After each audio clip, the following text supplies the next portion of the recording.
Vous écoutez Servez-vous, première chaîne de podcast spécialisée dans les services à la personne. Retrouvez-nous un mercredi sur deux dès 7h pour un tout nouvel épisode en solo ou en compagnie d'un des acteurs du secteur. On y parlera actualité, témoignages d'entreprises ou encore décryptage de thématiques. Co-animé par Coralie et Capucine, Servez-vous est propulsé par Aladom, site de mise en relation dans le secteur des services de proximité entre particuliers et professionnels. Rejoignez l'aventure en vous abonnant à notre chaîne Servez-vous ou en nous rejoignant sur Instagram. Bonne écoute!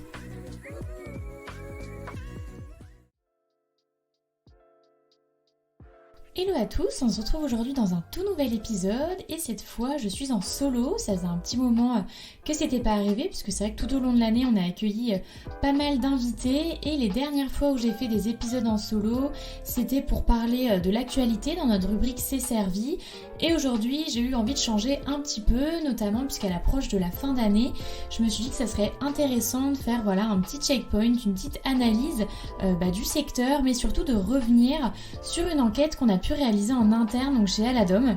C'était un moyen de faire un petit peu le point finalement sur le secteur des SAP mais pas que. Je vais l'étendre aujourd'hui au secteur du médico-social puisque justement l'enquête on l'a réalisée donc sur Aladom comme je viens de le dire auprès de candidats qui postulaient à des offres d'emploi présentes sur notre plateforme. Et donc on a des offres qui vont être plutôt pour des EHPAD ou dans des hôpitaux. Donc c'est pour ça qu'aujourd'hui je vais vraiment m'intéresser au secteur vu de façon relativement plus large que simplement le secteur à proprement parler des SAP.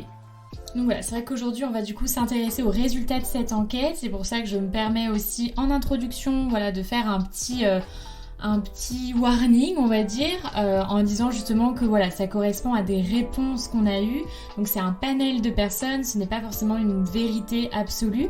Maintenant ça permet quand même d'apporter quelques clés, de mettre en lumière certaines choses, notamment justement sur les profils des candidats, sur le profil des salariés qui travaillent justement dans ce secteur ou qui souhaitent s'orienter vers ce secteur.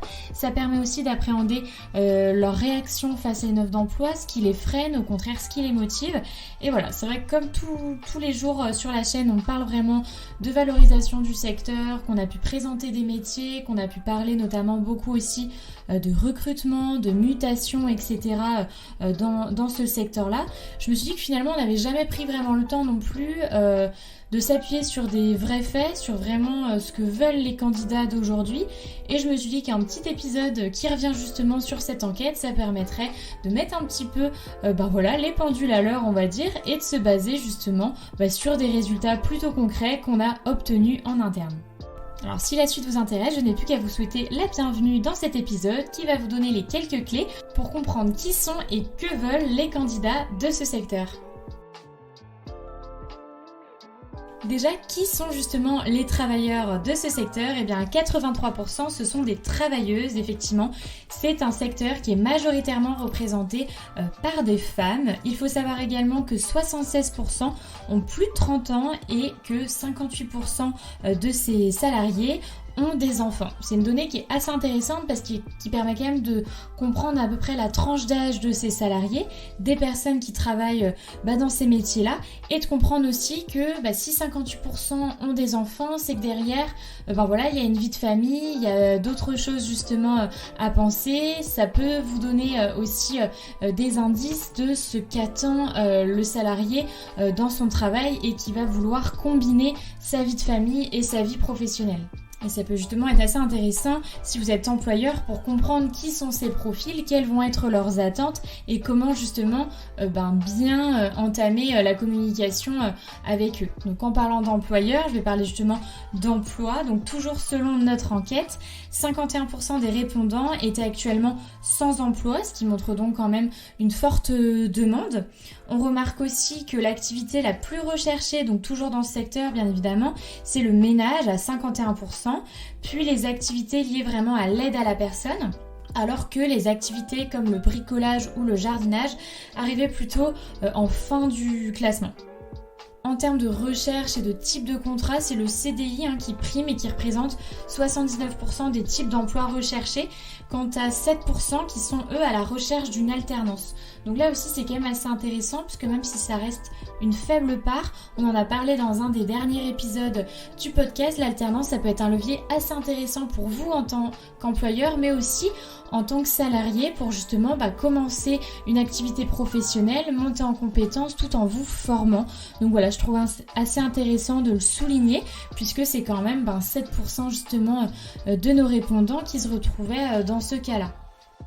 Si on creuse un petit peu justement dans ces chiffres, on se rend compte aussi que certains s'orientent justement vers ce secteur-là pour un complément de revenu ou pour une reconversion professionnelle. Donc c'est assez intéressant également, puisque là encore ça soulève justement des profils qui vont chercher donc dans un cas à se reconvertir, donc parce que potentiellement ils ont passé un certain âge ou parce que leur métier actuel ne leur convient plus.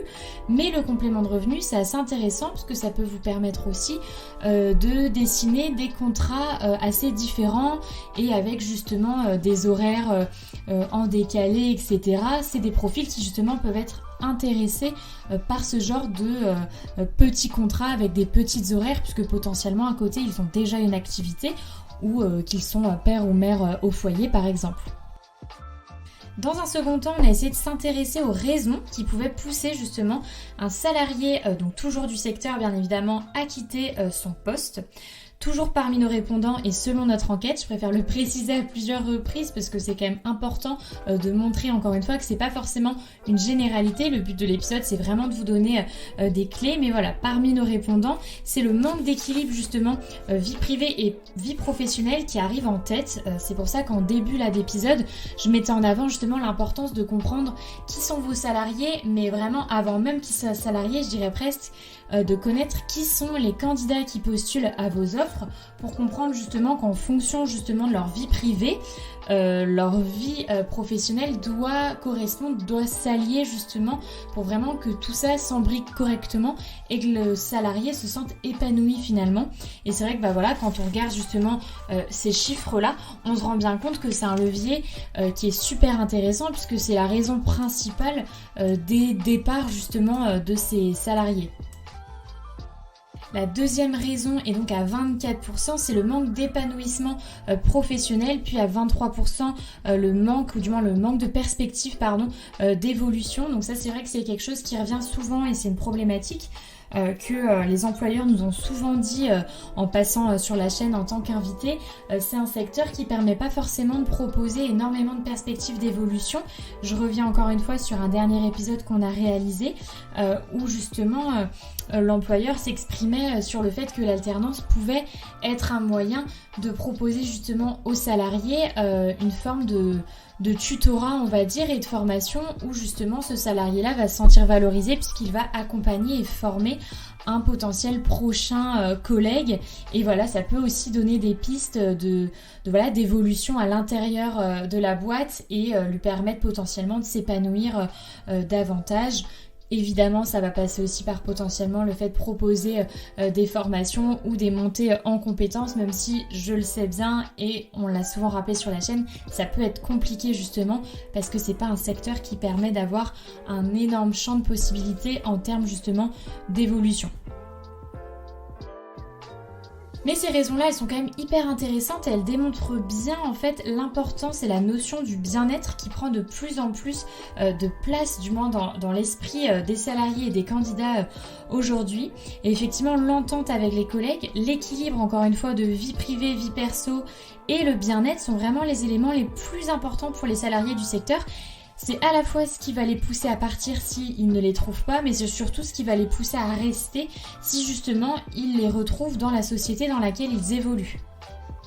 Pour certains, on relève aussi qu'il y a beaucoup d'avantages qu'ils souhaitent retrouver et certains font vraiment presque l'unanimité. Notamment 48% souhaitent des primes, 38% des tickets resto et seulement 25% des chèques vacances. Alors j'ai pas forcément tout cité, mais c'est vrai que c'était assez intéressant de voir ce que vraiment cherchaient ces candidats-là. Et on retrouve aussi justement un remboursement de frais kilométriques à 46%, des formations payées à 38%. Voilà, ça c'est vraiment les avantages qui reviennent le plus et qui sont intéressants parce que mine de rien, ils sont tous du coup corrélés. La formation, ça va avec l'évolution, la montée en compétences et ça participe forcément à un certain confort de vie qui évidemment est important pour tous et pour tout le monde. L'enquête, elle a vraiment été réalisée aussi dans le but de comprendre le comportement des candidats quand ils sont face à une offre d'emploi. Qu'est-ce qu'ils font qu'ils vont postuler, quels sont leurs critères vraiment principaux. Et on a remarqué que pour 80%, les éléments les plus importants, c'était les missions. Si les missions sont pas assez détaillées, ça peut effectivement vous nuire parce que le candidat peut à la fois se perdre et pas se sentir forcément rassuré ou compris, donc il va pas postuler, du moins à 81%, c'était la réponse de nos répondants. Le salaire arrive en deuxième position avec 57% et enfin les valeurs pour 47% qui sont très importants. Donc ce qui renvoie encore une fois à l'importance de la marque employeur pour une entreprise et c'est vraiment un argument qu'on a mis encore une fois à plusieurs reprises sur la table dans nos épisodes sur la chaîne. Mais c'est vraiment important de comprendre que le contact avec votre salarié, il se crée vraiment dès lors que vous déposez une offre d'emploi. C'est le premier lien que vous allez réaliser avec le candidat. C'est ce qui va le faire postuler. C'est super important que votre entreprise, elle soit vraiment humanisée, on va dire, que vous mettiez en avant vos valeurs, vos avantages, même si pour vous, ils paraissent assez lambda ou évidents, on va dire. Dans tous les cas, ça sera que du plus pour vous. Et à minima, ça vous permettra de vous différencier des autres offres d'emploi et ça donnera envie aux salariés, non pas forcément de postuler, mais déjà de vous rencontrer, de vous connaître, puisqu'on le sait désormais, ça va dans les deux sens. Malheureusement, les candidats viennent plus forcément se bousculer à la porte d'une agence pour postuler avec leur CV. C'est vraiment à la fois, c'est un donnant-donnant, on va dire. C'est vous qui lui proposez une certaine offre avec telle et telle chose et c'est à lui aussi de choisir et s'il se sent valorisé dès le départ, ça ne permettra que derrière d'aboutir à des bonnes relations entre vous et vos salariés.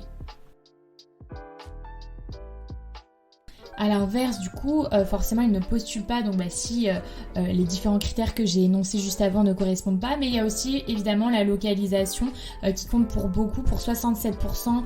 Si l'offre est trop loin de leur domicile, ils ne postulent pas. Et derrière, bien évidemment, il y a du coup les missions, le salaire et les différents avantages. Ouais, j'espère que l'épisode il vous a plu. L'idée c'était vraiment de faire un petit compte rendu justement de cette enquête qu'on a pu faire en interne, puisque du coup on a pu réaliser derrière une infographie qui est assez parlante et qui va vraiment mettre en avant avec des chiffres récents et relativement factuels de justement ce qu'attendent les candidats, ce qu'ils cherchent, mais surtout qui sont-ils. Je pense que c'est une enquête qui est assez intéressante, peu importe en fait votre position dans le secteur, que vous soyez justement à la recherche d'un emploi ou employeur, pour aussi comprendre comment justement vous positionner, qu'est-ce que vous pouvez attendre de secteur, qu'est-ce qu'il peut vous offrir en tant qu'employeur, ce sur quoi vous devez mettre justement l'accent. Et voilà, on trouvait ça sympa justement pour la fin de l'année de faire un petit rappel, on va dire, pour mettre en avant les personnes qui justement font partie de ce secteur-là. Pas oublier justement en tant qu'employeur ce à quoi il faut penser pour justement continuer d'attirer et de fidéliser vos salariés. Donc voilà, encore une fois, j'espère que l'épisode vous a plu. Si vous souhaitez de toute façon plus d'informations, je vous invite à aller sur le blog sur aladom.fr. Vous trouverez un article avec justement l'infographie en question. Et voilà, ça vous permettra d'en savoir un petit peu plus. N'hésitez pas à relayer à la fois cet épisode, mais aussi l'infographie. Et voilà, je vous dis à très bientôt pour un prochain épisode qui cette fois-ci ne se fera pas en solo.